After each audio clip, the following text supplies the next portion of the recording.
Lennox Varnham was a quiet Haulier with spotless paperwork, a friendly nod for every border officer, and no criminal record. Yet behind his calm demeanor, he smuggled millions in cocaine for Europe's deadliest cartels. Dario Creed, the broker who connected Lennox to the underworld, trusted him more than family, until a frozen hand bearing Creed's ring surfaced in a Belgian vineyard. Their names were never shouted in headlines, but in the shadows of Europe's ports and highways, they became legends of betrayal, blood, and a criminal empire built on silence. Lennox Varnham was the type of man no one noticed twice. He lived in the quiet edges of Kent, driving his refrigerated lorry across the UK and Europe with the same discipline every week. To outsiders, he was a textbook Haulier, on time, polite, focused. His neighbors saw him at the local cafe once a week, always alone, always with the same order. He rarely spoke unless spoken to, and never raised any reason for suspicion. His company, Varnham Freight Solutions, had built a reputation for being reliable and clean. Not once had any of his vehicles failed inspection. Not once had he missed a delivery. He worked long, grueling hours, and lived modestly in an old farmhouse that creaked in the wind and sat behind a hedge of hawthorn. But behind the rusted fences and polite nods, Lennox hid a truth that not even his closest clients knew. His trucks carried more than chilled fish and meat. Deep beneath the legal cargo, hidden in expertly welded compartments, lay neatly wrapped bricks of cocaine. His dual life began quietly with one job, just one, and quickly spiraled into something much larger.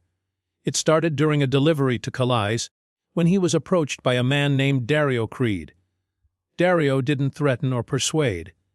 He simply laid down a proposition, one that came with a stack of cash bigger than Lennox had seen in years. All he had to do was transport a small, sealed crate hidden below the apples he was already delivering. It would be quick, safe, and anonymous. Lennox knew better, but money had a way of softening his convictions. That first job went smoothly. No stops, no searches, and more importantly, no trace. The crate disappeared into the hands of another contact once he arrived in Brussels, and his bank account grew overnight. It didn't feel criminal. There was no violence, no danger. It felt almost clean, and for a while it stayed that way. Creed became a regular client. The payments got larger. The routes became more frequent. And each time, Lennox got better at hiding the evidence. His skills as a Haulier made him ideal for this line of work. He knew every checkpoint, every camera, every officer who asked too many questions. He adjusted his routes depending on the weather and traffic reports. He used freezer units not just to preserve meat, but to control thermal signatures that could reveal hidden compartments. He worked alone, trusted no one, and ensured that no package ever touched his hands. Everything was sealed, stacked, and scheduled with the precision of a surgeon. Yet, despite all his caution, the lie grew heavier. The more successful he became, the more he distanced himself from the Lennox people thought they knew. He bought a second property on the southern coast of Spain under the name Milo Verdane, and only visited under the cover of night. He began using burner phones and encrypted emails. His finances were filtered through shell companies that looked legitimate on the surface, but were designed to disappear when investigated.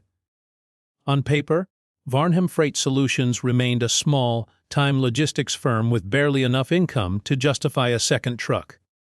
In reality, it was part of a growing pipeline that stretched from Colombia to the UK through multiple hands and ports. He wasn't flashy. He didn't buy sports cars or wear expensive watches. His wealth stayed hidden, tucked behind false walls, under floorboards, or inside foreign accounts. To anyone paying attention, he looked tired, slightly weathered by time but honest. And that was his advantage. He was too ordinary to be suspicious. Too plain to be dangerous. What Lennox didn't realize was that his invisibility had drawn the attention of people even more dangerous than Creed. Other players in the trade were beginning to take notice of the quiet man who moved product faster and more cleanly than anyone else. He was stepping into territory others would kill to protect. But by the time he sensed the shift, by the time the eyes on him multiplied, it was already too late to step back. He was no longer just a Haulier with a secret. He was a moving part in an empire of drugs, greed, and blood. And empires always come with enemies. The call came early on a rainy Thursday morning.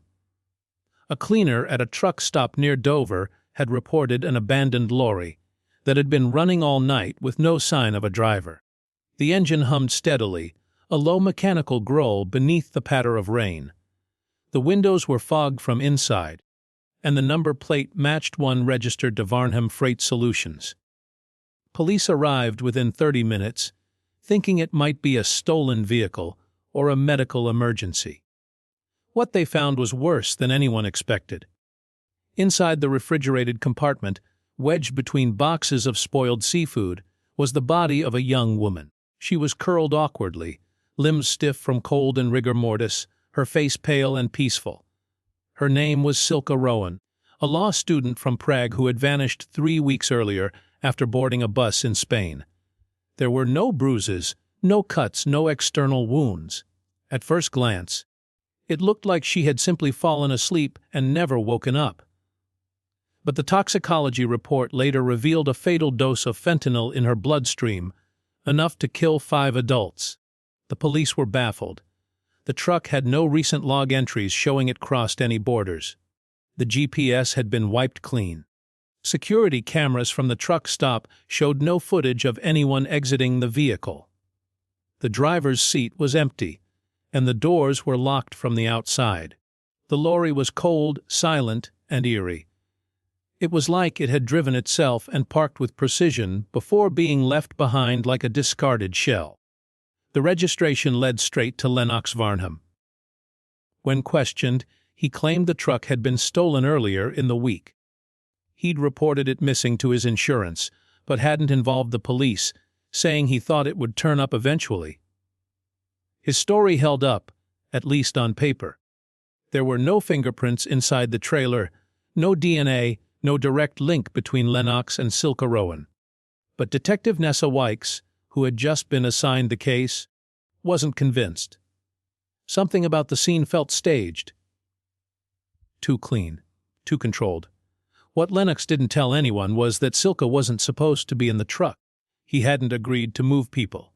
His arrangement with Creed was strictly for drugs, never human cargo.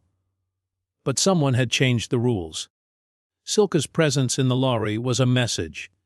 One meant for Lennox. Someone higher in the food chain was letting him know they could touch his routes, his trucks, even his drivers. Creed wasn't the only one calling shots anymore. New players were involved, more dangerous ones, and they weren't asking permission. Lennox didn't sleep for days after the discovery. He pulled the SIM card from his phone and crushed it with a hammer. He stopped using his main accounts, started using cash only. He had a growing sense that every move he made was being watched. Someone had broken through the illusion of control he thought he had. Silke's death wasn't just tragic. It was strategic. And worse, it brought unwanted heat to his operation.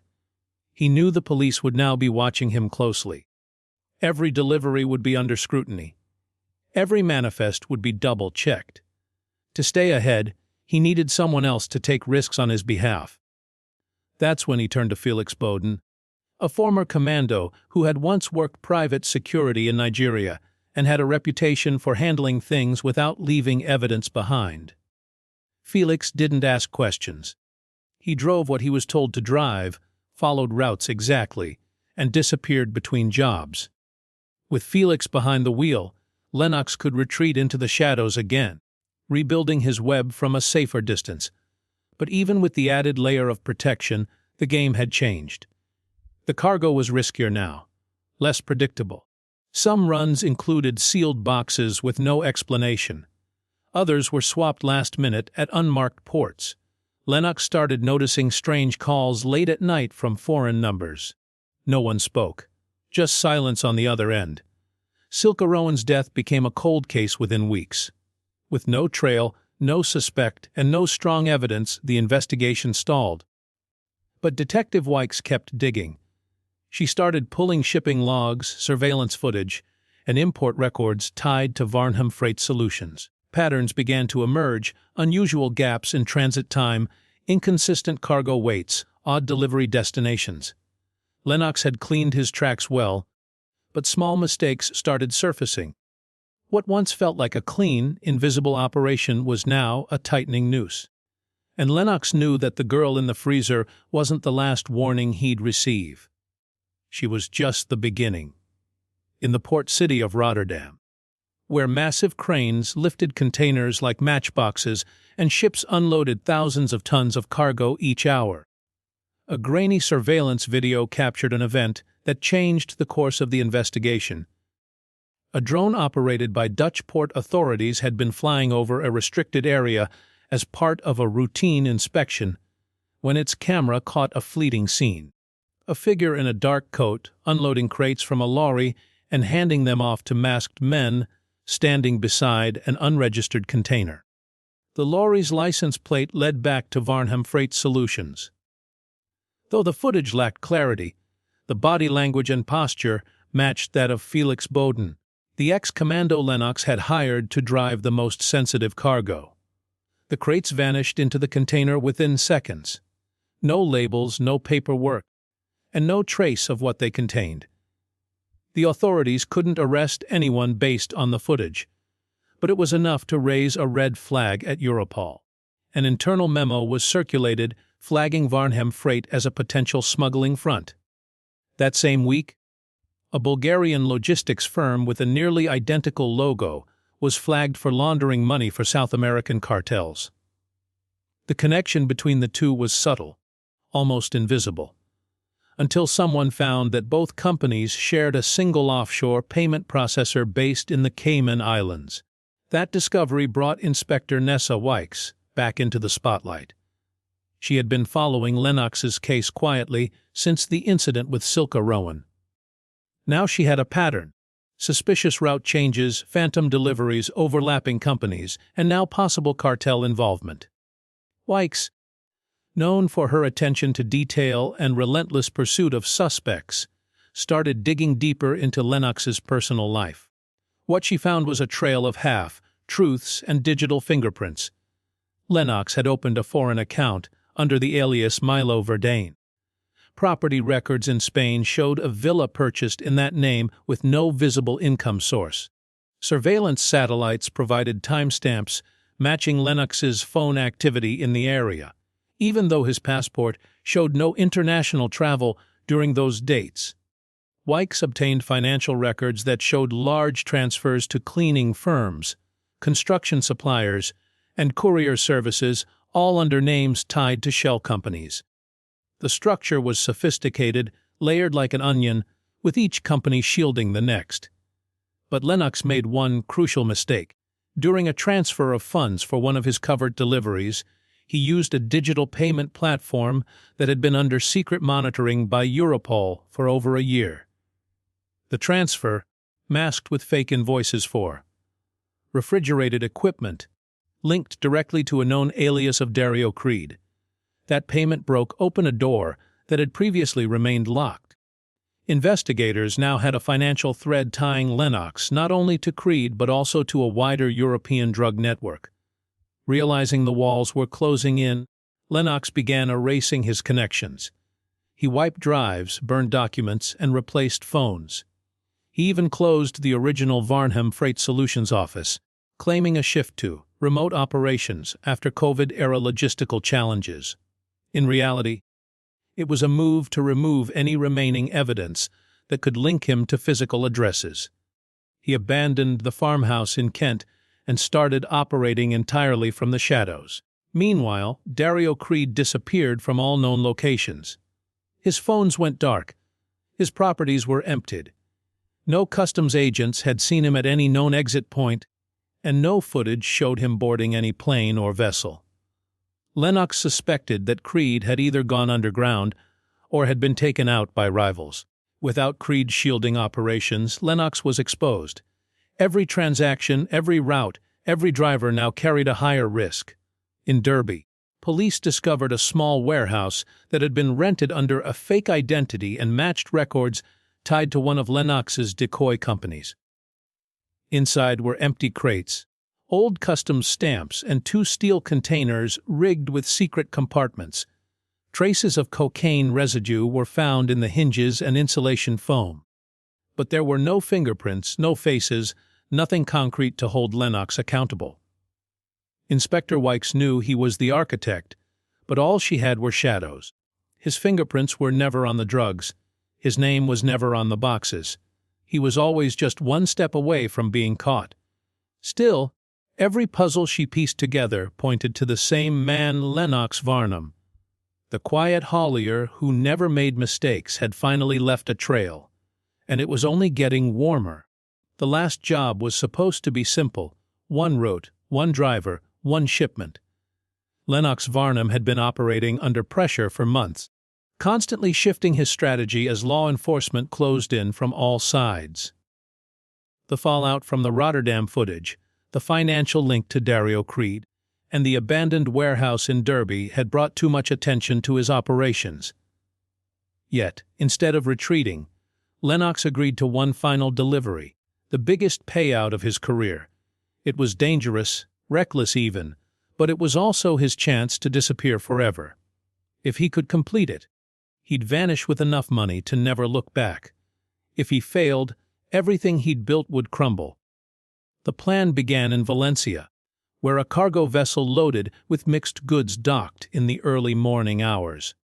Among the many pallets listed under a Bulgarian logistics company were several crates marked for mechanical parts. But those crates weren't headed for any factory.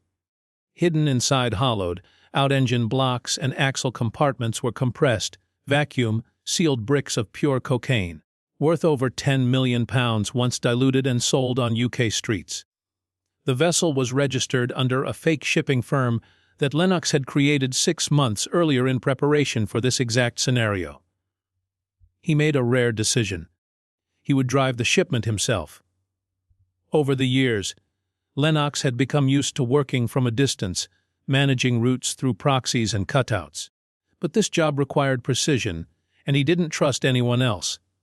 Felix Bowden, his go-to driver for high-risk jobs, had vanished weeks earlier under suspicious circumstances, and Lennox suspected he'd been silenced. This time, there could be no mistakes. The truck was loaded at a small, privately owned warehouse on the outskirts of Valencia. Lennox checked every crate himself, confirming the hidden compartments were undetectable to scanners and dogs. He modified the route personally, avoiding toll roads and sticking to old rural paths rarely patrolled. The refrigerated trailer carried legitimate cheese and cured meats to mask any odors or temperature inconsistencies. The drugs were stored inside the metal framework of the trailer, invisible without cutting tools or a detailed blueprint. As he crossed the Spanish border into France, he noticed a gray vehicle tailing him. It kept its distance but remained on his trail for hours. At first, he assumed it was coincidence. But after several exits and detours, the vehicle remained. Lennox changed direction, cut across unmarked roads, and finally lost sight of it in a foggy stretch near Limoges. What he didn't realize was that the car was only a distraction. Europol had embedded RFID trackers inside the crates days earlier, using a covered operation at the Valencia warehouse. They already knew his route, destination, and likely drop-off location. While he believed he had outsmarted them, a digital trail was quietly unfolding behind him. Inspector Nessa Wykes had been watching the operation from a joint intelligence center. She recognized Lennox's movements instantly. His calculated turns, his habit of avoiding known rest areas, his choice of exit points. Everything about his drive screamed experience, and that made her even more certain he was nearing the final handoff. The trap was laid in Derby, where Lennox had arranged to meet the supposed buyers in a secluded warehouse. As he arrived, armed officers and intelligence teams waited in position. But when the trailer was opened, they found nothing. The compartments were empty. The crates were real, but the drugs were gone. Instead of cocaine, the containers held soap bricks and chalk powder shaped and wrapped to mimic narcotics. The deception was masterful. Somewhere back in France, during a carefully timed swap at a rural rest stop, the real shipment had been moved to a separate vehicle that crossed into Belgium and disappeared. The operation had been a decoy. Lennox used the final job to flush out the surveillance and divert attention from the real delivery. He even triggered the RFID trackers prematurely, sending false signals to confuse the monitoring systems. The agents had followed the bait, and by the time they realized it, the cocaine was long gone. Lennox was arrested at the scene but maintained a calm silence. He had expected the possibility of being caught and left no evidence behind. There were no fingerprints, no money trails, and no direct links to the real shipment. Without the drugs, prosecutors had nothing but circumstantial evidence. For the law, it was a frustrating dead end. For Lennox, it was the final move in a long game, one that cost him freedom temporarily but bought him permanent silence. The real question was whether he had outsmarted the law or simply bought himself more time. Either way, the shipment was gone, and Lennox had left nothing behind but shadows. Lennox Varnham sat in his prison cell like a man waiting out the rain.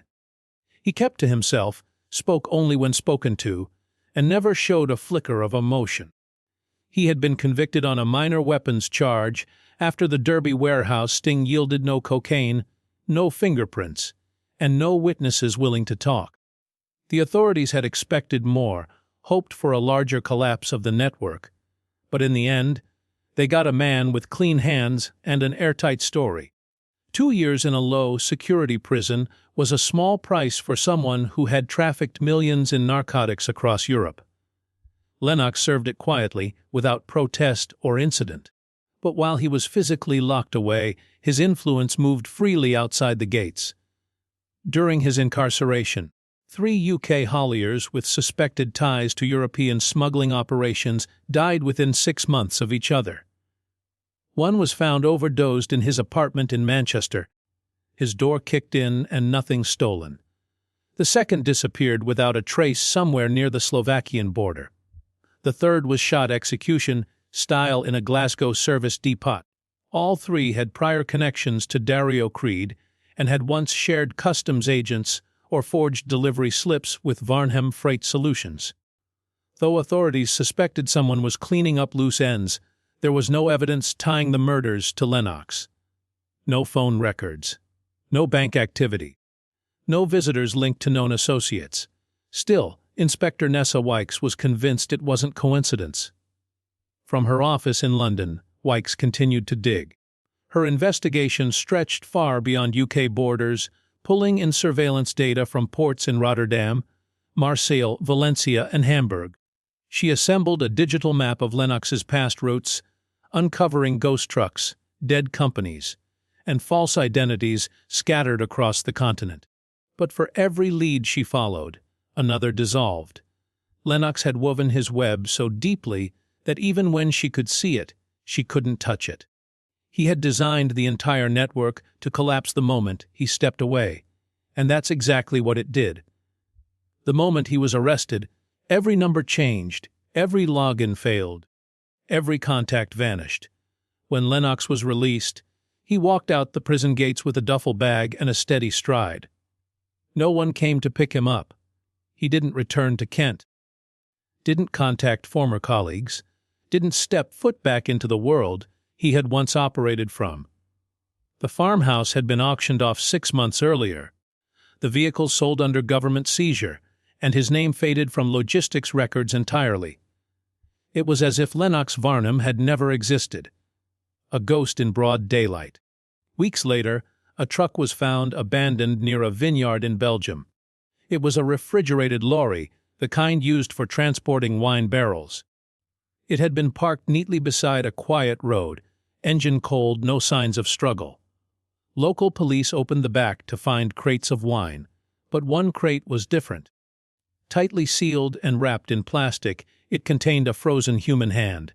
Embedded on the ring finger was a gold band engraved with the initials DC. Authorities identified the hand as belonging to Dario Creed, the man who once acted as Lennox's bridge to the cartels. No body was found, no blood, just a hand and a message. Theories exploded across Europe's crime units.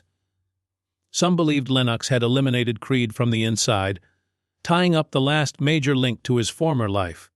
Others thought Creed had faked his death and planted the hand to disappear. Inspector Wykes believed it was far more deliberate. Lennox, after years of loyalty and quiet obedience, had finally severed his last tie to the cartel. The message was clear: he was done being a pawn. He had cleaned his history the only way that mattered, by eliminating everyone who could expose it. Wykes petitioned for deeper investigation, but without any living witness or physical trail, the case was closed. Lennox became a ghost story told among law enforcement circles. Some said he moved to South America. Others swore he lived under a new identity in southern Italy, running a vineyard under a local name. But no agency ever found him again. His digital footprint vanished. No travel logs, no calls, no sightings. Just silence. He had built a criminal empire so quietly, so efficiently, that by the time authorities noticed, it was already dismantled. Lennox Varnham had played the long game, disappearing not in handcuffs, but in control. The double life of a quiet Haulier ended not with a trial or a confession, but with silence, a frozen hand, and a perfect vanishing act.